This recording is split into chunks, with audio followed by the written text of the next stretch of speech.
I'm Chris Duggan, and I'm the son-in-law of Pete Larson, who owns the Desert Treasures Grove. It's about 7 acres with about 300 trees. Pete bought in 1972, and he has sort of restored the orchard and taken care of it for the last 40 years. Back then in the 30s, there were orange groves all around the northwest part of Tucson. Several hundred acres were planted at the time. We buy the fruit from Pete. Pete's in charge of the orchard, and it's his sort of hobby. About 8 years ago, he was sort of done picking and there was still fruit left on the trees, and then we decided to go check out the farmer's market at Oro Valley, and that's where we first went with a couple of cases of grapefruit, and then it sort of took off from there. When we saw that there was demand, we bring maybe 10 or 20 cases a week to Rito and sell the fruit there.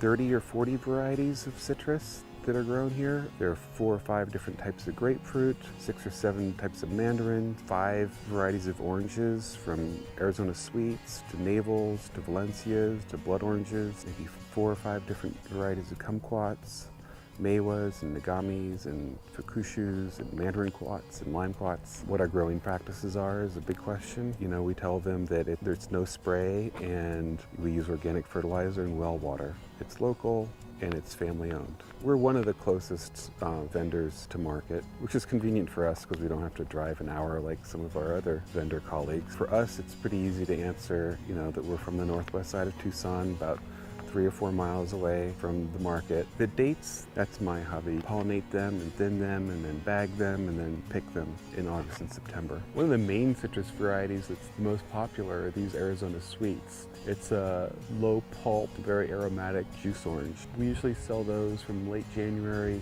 through April.